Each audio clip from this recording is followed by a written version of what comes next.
Bismillah. Le lendemain, Marty prit son temps pour descendre vers les corrals, assister aux diverses manifestations du rodéo. Elle avait dû admettre le penchant de Farrell pour elle. De son côté, son attirance était incontestable.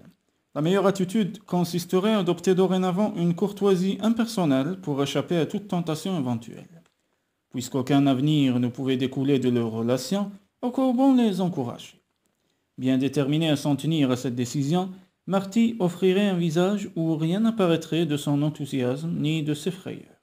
En réalité, le spectacle de ces hommes confrontant leur rudesse et leur habileté à la ruse des animaux sauvages la passionnait.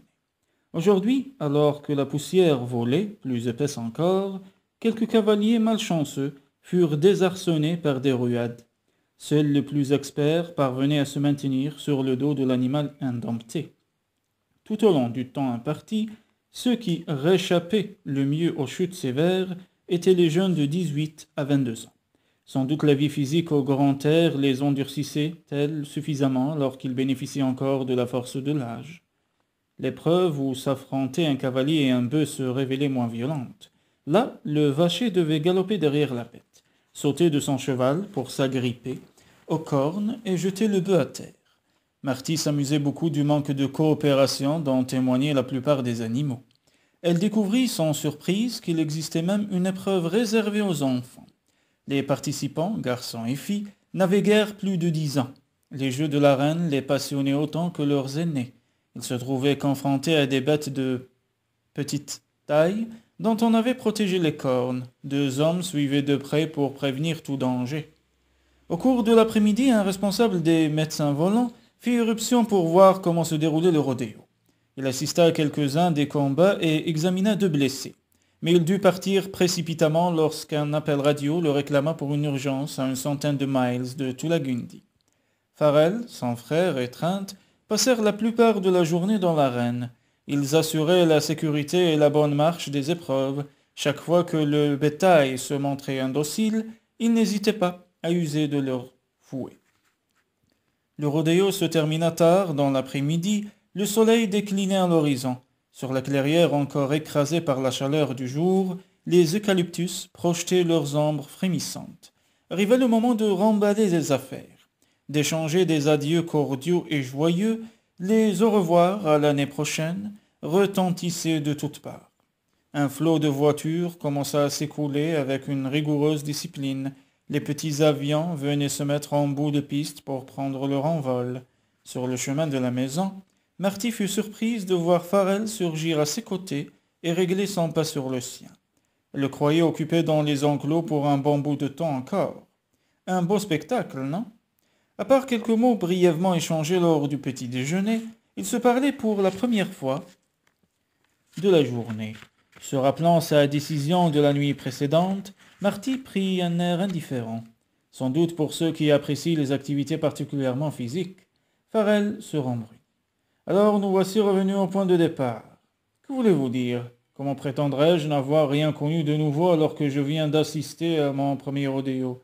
Mais pourquoi remettez-vous déjà à la maison? Le travail est fini dans les corrals. Non, pas encore. Je tenais simplement à m'assurer que tout était prêt pour demain. Demain? Que se passe-t-il demain? Vous inspectez 2 domaines, vous ne vous souvenez pas? À moins que vous n'ayez également changé d'avis à ce propos. Nullement, répliqua-t-elle en ignorant sciemment le « également ». Je n'avais pas imaginé que nous irions si tôt, c'est tout. Vous auriez pu me prévenir. Comment deviner que c'était nécessaire? À voir votre empressement à rentrer chez vous, je pensais que vous aimeriez en finir au plus tôt avec ce que vous considérez comme une corvée. Marty s'efforça tant bien que mal d'être convaincante. Naturellement, combien de temps prendront ces visites? À première vue, 4 à 5 jours. Et nous dormirons par terre, je suppose. Mais où pensez-vous coucher? Vous espériez trouver là-bas un hôtel 5 étoiles? Oh non, je n'ai pas une telle exigence. La spontanéité de sa réponse montrait qu'elle était piquée au vif. Elle en prit conscience et se ressouvint que son père lui avait confié une mission précise, sonder l'opinion de Farrell à propos des propriétés. Elle poursuivit d'un ton plus affable.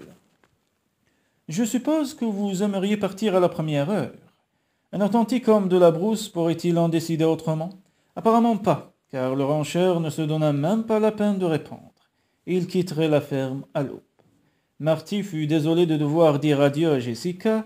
Son ami rentrait le jour même à Fernelia avec toute sa famille. Les deux jeunes filles échangèrent leur adresse et promirent de rester désormais en contact. Quel domaine visiterons-nous en premier demanda-t-elle à Farrell une fois en route. Reaburn.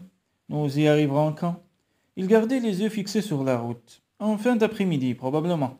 J'ai informé Vic et Dulcie de notre arrivée. Qui est-ce? Farrell jeta un regard désobligeant à sa passagère. Vic et Dulcie Ellis sont les actuels propriétaires. Pensez-vous qu'ils auraient abandonné leur terre?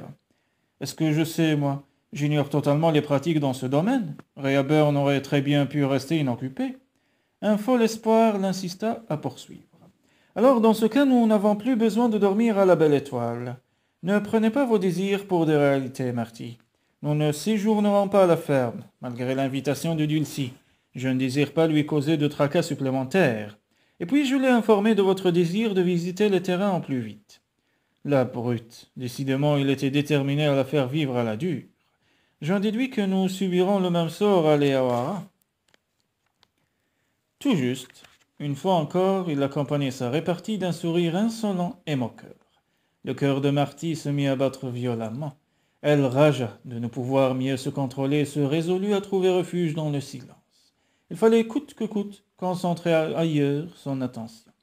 À deux reprises, ils traversèrent des lieux ravagés par des incendies. Ils durent même se frayer un passage dans la brousse pour éviter un arbre calciné tombé en travers de la piste. La seconde fois, Marty ne put s'empêcher de pester. Devoir systématiquement s'aventurer dans les hautes broussailles achevait de la démoraliser. Tout de même, il devrait dégager ces arbres. Qui il? Les gens chargés d'enrayer les incendies, répliqua-t-elle, contente de montrer sa science à ce sujet. Aux approches des villes, on défriche les bois en brûlant les broussailles. L'ennui, c'est qu'ici les feux sont difficilement contrôlables. Ils éclatent spontanément dans des endroits imprévisibles.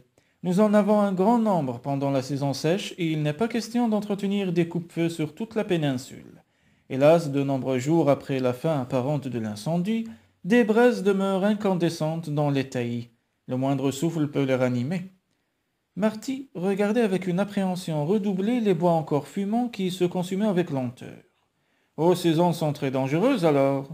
Elles peuvent le devenir si le vent se lève, mais quand il fait chaud et calme comme aujourd'hui, les flammes se limitent aux broussailles à la base des arbres. » Cette précision rassura un peu la jeune fille. Elle ne se sentit néanmoins à l'aise qu'une fois dépassées les terres brûlées. Comme prévu, les voyageurs arrivèrent à Reaburn vers 3h30 de l'après-midi. Marty jugea la ferme modeste, mais impeccablement tenue malgré quelques remises en état nécessaires dans les dépendances. Les 7 membres de la famille Ellis, vaguement aperçus au cours du rodéo, témoignèrent à leur hôte un accueil amical.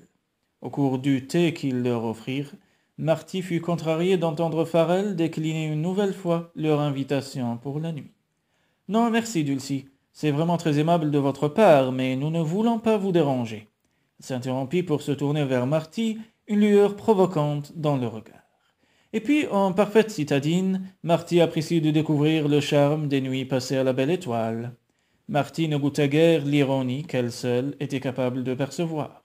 Les commentaires amusés et les sourires sous-entendus des Ellis la découragèrent de donner son opinion réelle. Elle n'avait toujours pas trouvé une occasion de répliquer que Farrell s'était déjà levé de table. Maintenant, il est temps de reprendre la route. Le maître de maison le suivit aussitôt pour le raccompagner. « Dites-moi, Vic, il y a un bon emplacement pour camper à une dizaine de miles à droite, au-delà de la rivière, non ?»« C'est exact, » confirma le vieil homme sur le pas de la porte. « Vous verrez, la piste prend juste après le raidillon. » Une fois de brefs adieux échangés, Farrell se dirigea vers le cruiser. Marty se résolut à contre-cœur à le rejoindre. Ils se mirent en route aussitôt. « Je ne vois pas pourquoi vous avez refusé de rester. Dulcie nous l'a proposé d'elle-même. Une nuit en brousse pour une fille de votre âge et peu de choses face au travail supplémentaire que lui aurait occasionné votre présence. C'est du moins ce que j'ai considéré.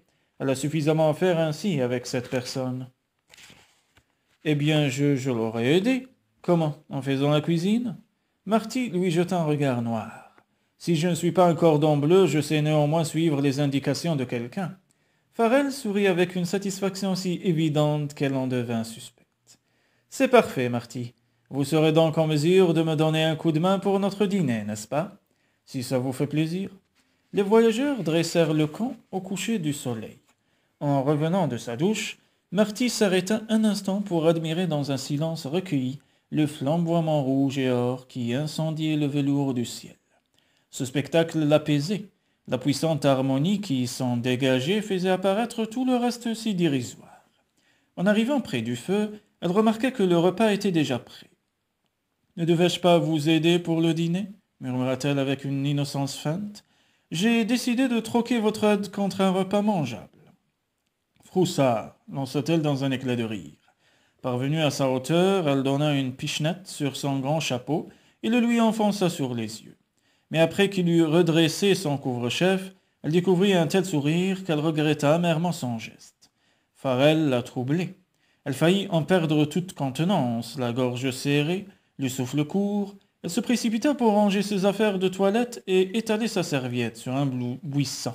Il lui fallait gagner un peu de temps pour recouvrer son sang-froid. Marty regrettait d'avoir décidé de jouer à l'indifférence. Mais quel choix lui restait-il ? Plus jamais son attirance pour Farrell ne devait se révéler aussi ouvertement que cette nuit. Durant le bal, cette détermination l'apaisa. Un peu. Elle retourna vers le feu et attaqua le dîner en silence. Face au mutisme de Farrell, cependant, la jeune fille eut soudain besoin de parler. C'était la première fois que nous traversions une rivière qui ne soit pas sec, celle qui nous tarissait jamais en l'air rare. Vu sa profondeur, l'idée de devoir traverser le gué l'avait en effet rendue un peu nerveuse, réaction qu'elle n'avait pas osé révéler sur le coup. Mais Farrell avait déployé une telle assurance qu'elle était parvenue à découvrir ses angoisses. En définitive, le franchissement n'avait offert aucune difficulté. « Oui, reconnut-il laconiquement. Mais à partir de cette latitude, vous verrez qu'elle reste alimentée même en cette saison. D'ailleurs, si le cœur vous en dit, vous pouvez y boire sans risque. L'eau est tout à fait potable. » Sans doute, faisait-il allusion à sa réaction la première fois où il lui avait servi du thé noir. « Je ne m'en priverai pas. Il est vrai que celle-ci est pure comme du cristal. J'ai vu des poissons en m'y baignant. Mais pas de crocodile, je me suis souvenu des précautions à prendre. Dans la brousse, on n'est jamais récompensé de se croire tout permis. C'est bien, vous devenez sage. » Pourquoi cette approbation provoquait-elle en Marty un plaisir si vif? Elle jeta un regard perplexe vers la rivière. Les derniers reflets du soleil couchant en faisaient miroiter faiblement la surface. L'obscurité que créait l'ombre des branchages gagnait très rapidement du terre. Cette rivière abriterait-elle des hôtes indésirables? Oh, elle n'est probablement peuplée que de poissons inoffensifs, parmi lesquels vous pouvez nager en toute quiétude. C'est des crocodiles des estuaires qu'il faut vous méfier, et ne vous laissez pas abuser par leur nom. Ils ne fréquentent pas que les estuaires, en réalité ils habitent tout autant les fleuves côtiers et les lagons d'eau douce. Essayez-vous de me terroriser? Plutôt de vous préparer à ces fâcheuses rencontres. Cela risque de nous arriver à Léawara. Oh, quelle bonne nouvelle! Êtes-vous toujours désolé? Décidé à y aller? Vous connaissez la réponse mieux que moi, mon cœur. Marty se remit à manger avec résignation. Pas question d'abandonner sa mission, bien sûr. Mais l'enthousiasme lui manquait. Le dîner terminé, elle accepta la tasse de thé présentée par Farrell, puis alla s'appuyer contre le tronc d'un arbre en laissant vagabonder ses pensées.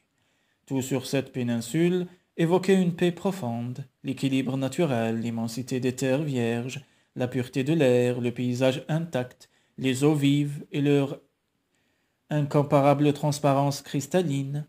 Les cris perçants d'un vol de chauve-souris interrompirent soudain la rêverie de Marty. Elle but une gorgée de thé. Les larges membranes noires des mammifères volants se découpaient avec netteté sur le ciel étoilé.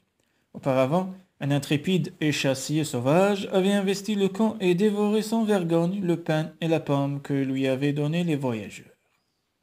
Un charme indicible se dégageait incontestablement de ces rencontres inopinées avec la faune. Seule, à l'écart de Farrell, Marty ne redoutait plus de se l'avouer. En reprenant une autre gorgée de thé, elle se souvint de la grimace atroce que lui avait provoquée la découverte du breuvage quelques jours plus tôt. Maintenant, elle l'avalait sans difficulté.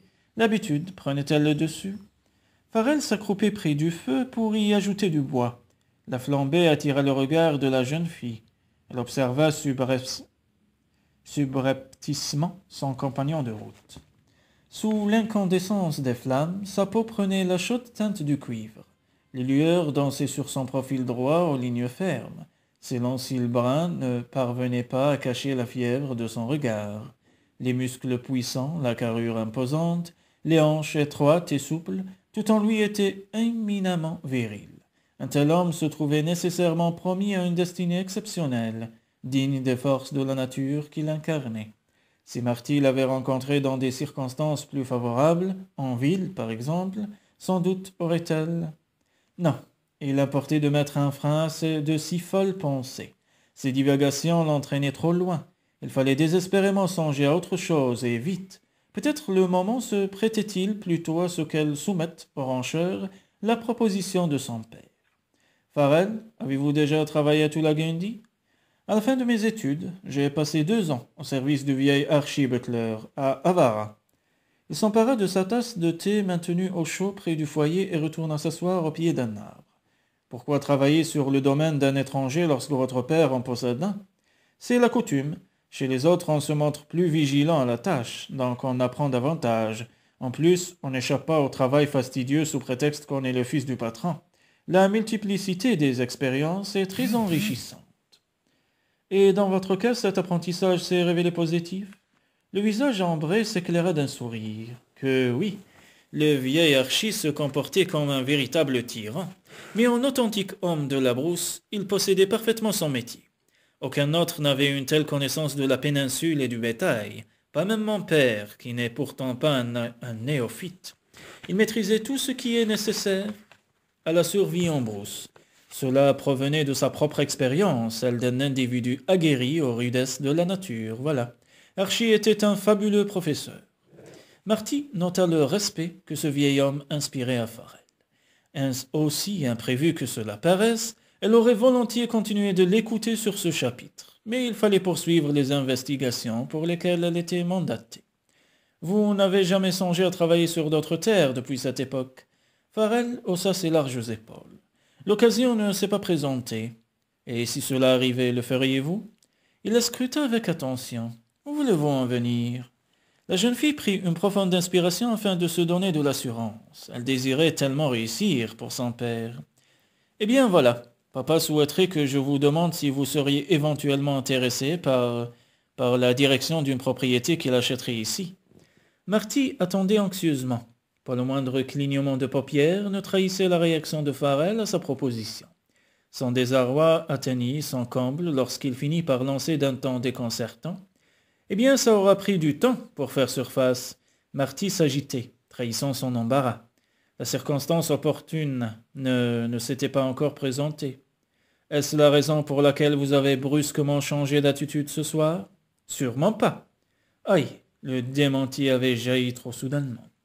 Enfin, se reprit-elle, pas entièrement. Je pensais simplement que le moment le plus approprié pour aborder le sujet se situerait pendant la visite des terres. Voilà tout. Pour changer d'attitude, mieux vaut tard que jamais, hein? Enchérit cyniquement Farrell. M'avez-vous donné le choix? Que voulez-vous que je fasse? Que j'accepte vos critiques sans broncher? De toute façon, vous n'auriez jamais été d'une humeur impartiale. Parce que maintenant, il vous importe que je le sois? Oui, quoi que vous en pensiez, en vérité je n'aspire qu'à faire de mon mieux pour servir mon père. Marty s'interrompit, le regard fixé sur sa tasse, quitte à ne plus masquer son découragement. Puis elle reprit dans un murmure. Même si j'échoue, là aussi. Pourquoi dites-vous cela? Vous préjugez de ma décision? Vous voulez dire que la proposition vous intéresse? Elle reprenait espoir. Ça se peut. Tout dépend des termes de l'accord. L'indécision succéda au bref soulagement qui venait d'intervenir. Je les ignore, papa m'a seulement prié de vous demander si vous songeriez à en assumer la responsabilité. Marty retrouvait soudain une timidité d'écolière. Elle était consciente de la formulation maladroite de sa phrase. Papa. Papa accorde apparemment une très grande valeur à votre jugement. Il ne vous a pas légué cette vertu. Je rejoindrai peut-être son avis si vous limitez vos opinions à ce qui concerne l'organisation du ranch. Marty ne croyait pas si bien dire. Sa prévision se révéla même prophétique dès les jours suivants. Au cours de leur visite de Reaburn, puis de Leawara, elle en vint à apprécier davantage d'heure en heure les opinions exprimées par Farrell. Elle en venait également à goûter sa compagnie. Elle se sentit immédiatement attirée par les Hawara. Des motivations plus esthétiques qu'agricoles l'incitaient à se laisser séduire par cette vieille ferme en dépit de son délabrement. Les bâtiments se situaient dans un des environnements les plus magnifiques que Marty ait jamais vus. Une eau cristalline y ruisselait en sources et cascades qui retombaient une vingtaine de mètres plus bas dans le lit de la rivière. De magnifiques palmiers déployaient leurs feuilles savamment ciselées au-dessus des Andes. Pour Marty, ce paysage envoûtant ressemblait plus à un paradis qu'à un ranch. « Je vous avais averti que les constructions étaient en mauvais état, » lui fit remarquer Farrell. Il revenait vers la Land Cruiser après avoir été convié à prendre une tasse de thé chez les actuels propriétaires. Mais quel caractère! Marty ne pouvait cacher son enthousiasme. Elle jeta un dernier coup d'œil à la véranda ambrée d'un treillage couvert de bigognes au ton éclatant. Son regard s'attarda sur les murs de boiserie, les poutres maîtresses, les coques et vasistas du toit. Vous rendez-vous compte que toute cette charpente est en cèdre? Bien sûr, Marty, c'est pourquoi elle demeure à l'abri des termites. Ce local mérite d'être rénové. Mais dites-moi, comment savez-vous qu'elle est en cèdre, puisque le bois est peint? Ce qui est un véritable crime, suffisamment d'endroits sont écaillés pour qu'on aperçoive ce qu'il y a dessous. Décoration et rénovation font partie de mes passe-temps favoris. J'ai appris à reconnaître les diverses boiseries et à en identifier l'âge. Vous voyez, ma vie de citadine n'a pas été totalement stérile. Alors pourquoi ne pas mettre à profit vos connaissances de façon productive? Dommage de n'en faire qu'un loisir. Farrell se glissa sur le siège et mit la voiture en marche dès que sa passagère fut confortablement installée. Vous voudriez que je m'y lance professionnellement? Travailler à des heures régulières, m'investir dans plusieurs projets à la fois? Non, je ne crois pas que j'aimerais ça. Je préfère nettement concentrer mon énergie sur une entreprise unique jusqu'à son achèvement. Et puis, qu'est-ce qui vous laisse présumer de ma compétence dans ce domaine? Son sourire malicieux montrait qu'il ne s'agissait pas là d'une marque de modestie excessive.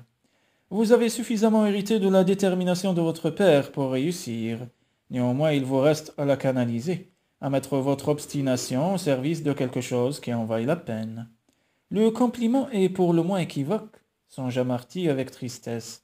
Certes, le fait que Farrell lui reconnaisse un mérite quelconque suffisait à lui procurer un plaisir ineffable.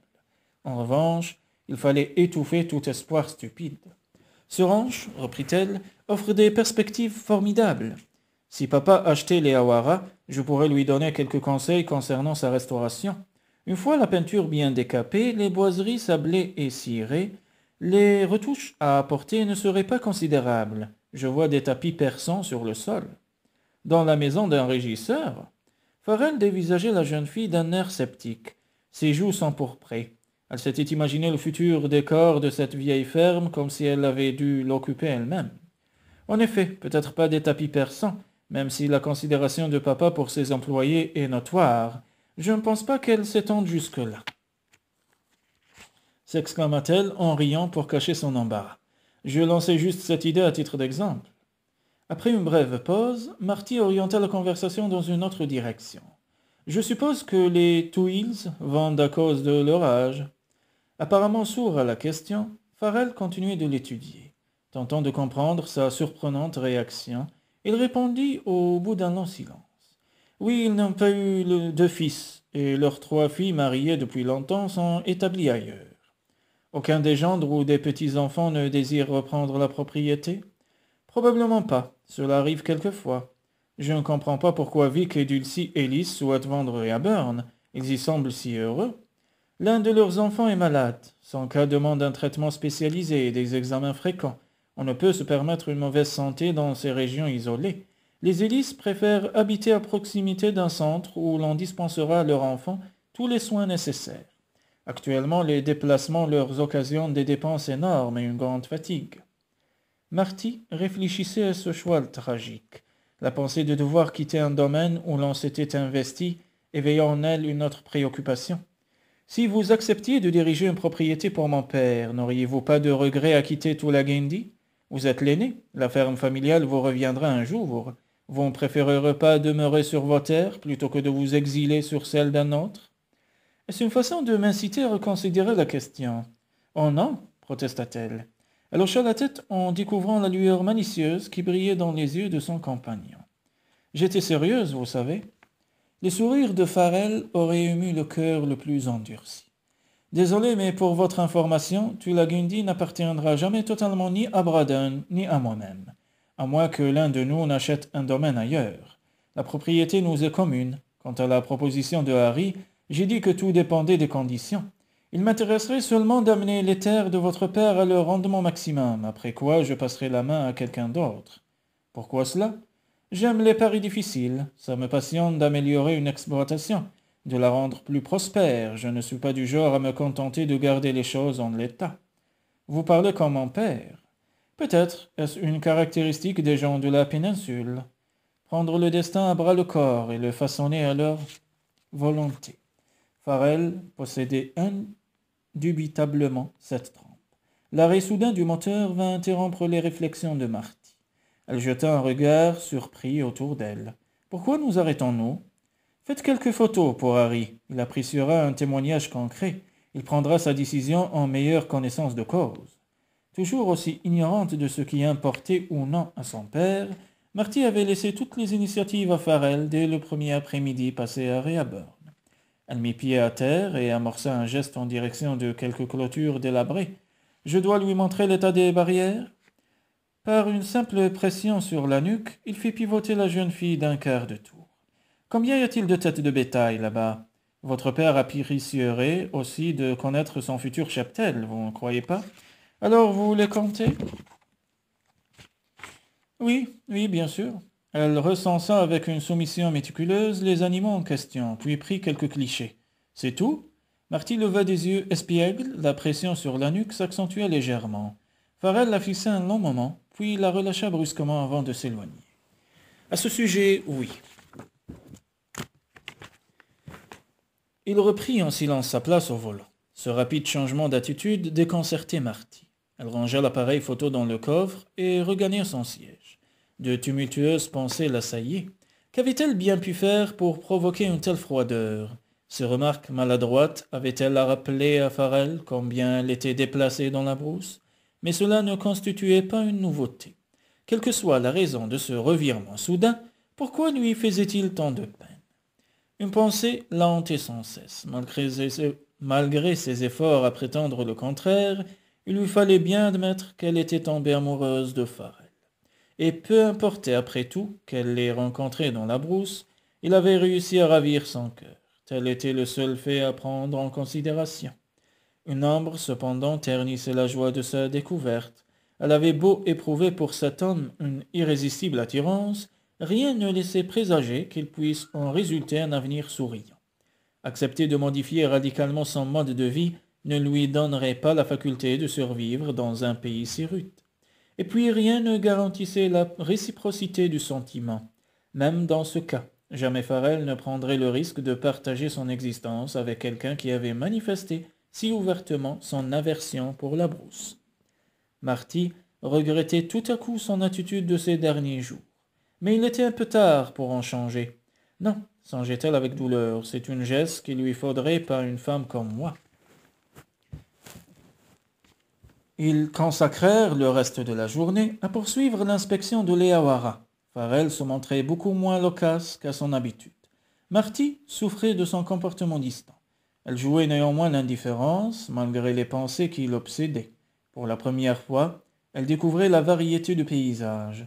On passait de vastes herbages ondulants sous la brise à des forêts épaisses, à la lisière desquelles semblaient courir d'étrangers frémissements. Des collines accidentées succédaient à de larges vallées où s'étalaient les eaux dormantes des lagons couverts de délicats nénuphars. Une foule d'oiseaux aquatiques, plus splendides les uns que les autres, s'y réfugiaient. Leurs chants s'élevaient en une douce symphonie pastorale. Ibis, pluvians, grues et perroquets royaux se comportaient en hôtes de marque d'une majestueuse cérémonie.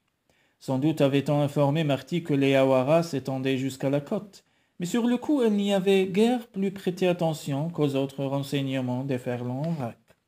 Au milieu de l'après-midi, elle reçut un choc inoubliable, en découvrant la mer du haut d'un promontoire herbeux. Une grève de sable blanc s'étendait à perte de vue, immaculée et déserte, Une eau d'azur venait en lécher le bord sans un doux clapotis. De grands arbres tropicaux balançaient leurs palmes sous la brise. Alors, qu'en pensez-vous? Farrell se tournait vers elle, attentif à sa réponse. C'est magnifique. Nous camperons ici cette nuit. Oh, formidable. Et pourquoi pas en bas sur la plage? Non, dans une clairière située à mi-chemin, au creux d'un petit cirque, jaillit une source qui se transforme en une suite de cascades jusqu'à la mer. Farrell reprit le volant. Le véhicule descendit un chemin sablonneux, très en pente. Voilà qui semble parfait, murmura Marty, bien que je n'aperçoive nulle part la moindre trace de source.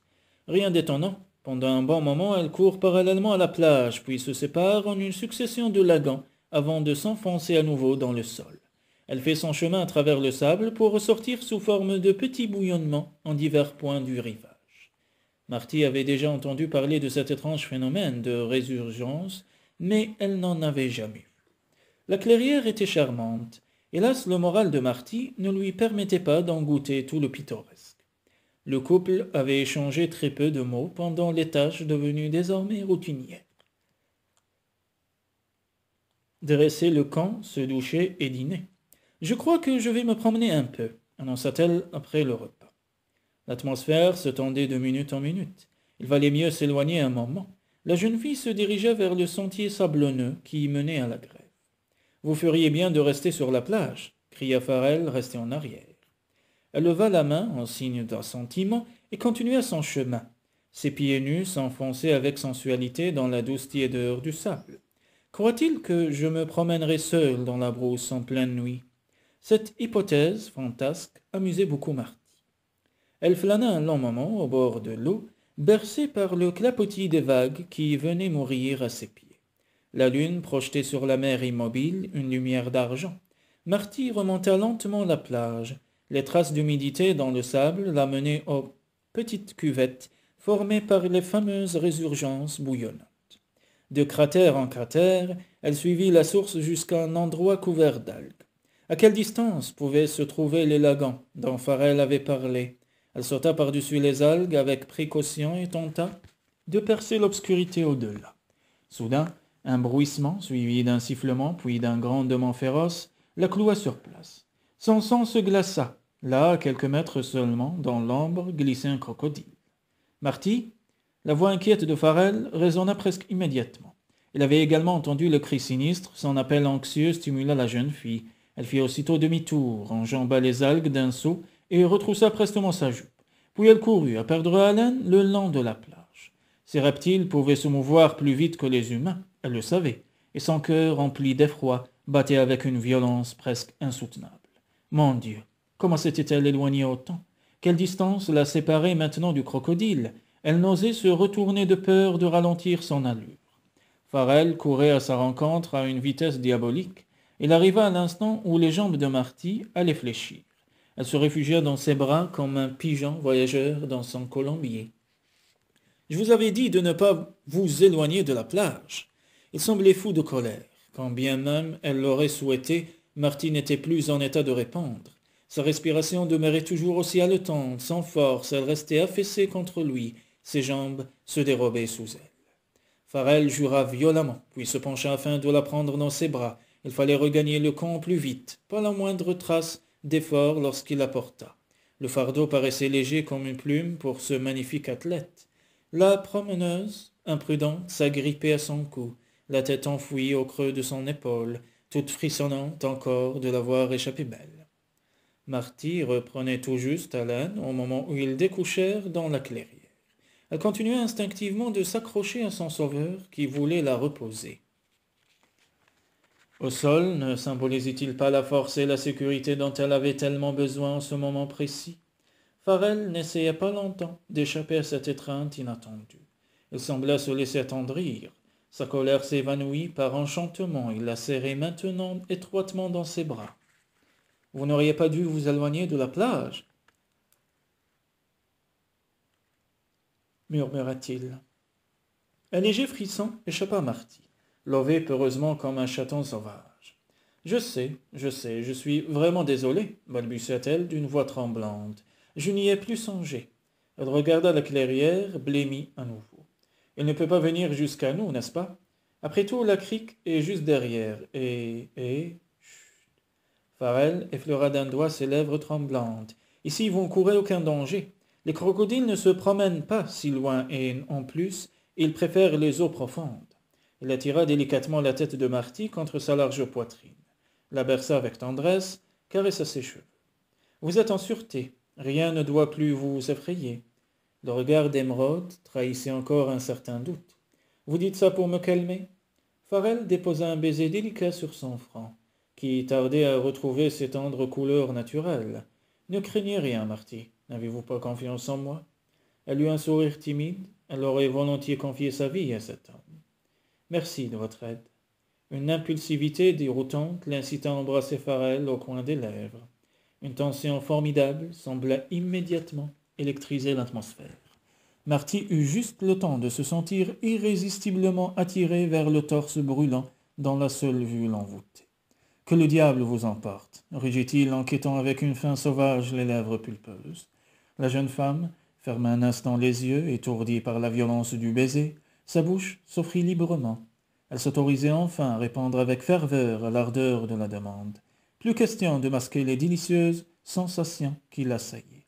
Fascinée par ce diable d'homme qui lui faisait pressentir les trésors infinis de son corps, elle sentait monter en elle un désir incoercible. Ils se retrouvaient tous deux sur l'herbe. Que s'était-il passé entre-temps? Marty ne s'en souvenait pas, plus que de la façon dont la chemise de Farrell avait disparu. Peut-être avait-elle aidé son compagnon à l'ôter, emporté par sa soif d'explorer ce torse puissant, ses épaules sculpturales. Curieuse de ce corps olympien, les mains graciles prenaient un plaisir indicible à en effleurer la surprenante douceur soyeuse. L'incomparable tiédeur veloutée. Farrell caressait avec émerveillement les seins qu'il avait dénudés. Marty se mordit les lèvres pour retarder le flot insidieux de la volupté. Sous les pâles rayons de lune, Farrell cueillit entre ses mains les petits seins tendus en offrance. Il butina de 1000 baisers légers, la gorge fragile et brûlée d'assouvir la folle envie que lui inspirait la nudité qui l'enlaçait. Il étouffa un gémissement. Était-ce le fruit de la tendresse maladroite de la jeune fille ou l'ardeur des baisers qui lui prodiguaient? Le plaisir de Marty redoubla lorsqu'il la pressa sauvagement contre son torse. Elle se cambra de désir, les bras étroitement noués autour de son cou. Leurs lèvres se mêlaient en un baiser d'une sensualité qui dépassait ses plus folles rêveries d'adolescente. Elle l'aimait, le désirait, et peu importait ce qui pouvait arriver, rien n'y changerait. Soudain, Farrell s'éloigna brusquement. Il hocha la tête soucieux. « Il semblerait que j'ai eu tort. Vous êtes en danger ici, et ce danger, c'est moi. Vous représentez une terrible tentation pour un homme. Mais je ne pense pas que faire l'amour à la fille unique de mon futur employeur me rendrait cher à ses yeux. » Il prit une profonde respiration. Ses traits se durcirent. « Je regrette, Marty. Il n'était pas dans mon intention que cela arrive. »« Dans la mienne non plus, » murmura-t-elle la gorge serrée. Quelle humiliation! Quelle cruelle ironie! Marty, qui avait tellement souhaité demeurer de glace, convoitait ce soir Farrell de toute son âme, de tout son cœur, de tout son corps, comme une femme amoureuse. Elle tentait désespérément de recouvrer ses esprits dans le tumulte incroyable des sentiments qui l'agitaient. Elle poursuivit à la hâte.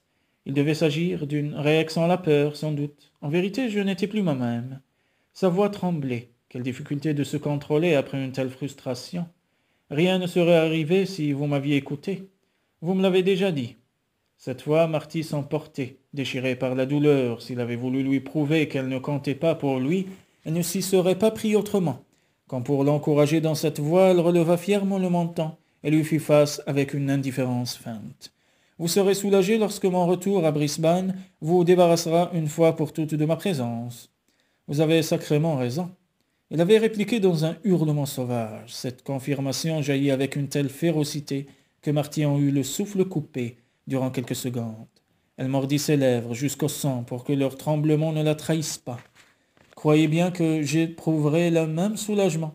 Je peux vous l'assurer, » parvint-elle enfin à clamer d'une voix étranglée, avant de se diriger vers son sac de couchage. « Pensez-vous que je l'ignorais ?»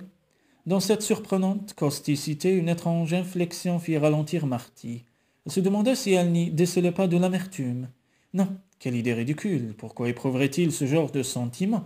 C'était elle qui avait fait les premiers pas, et non le contraire.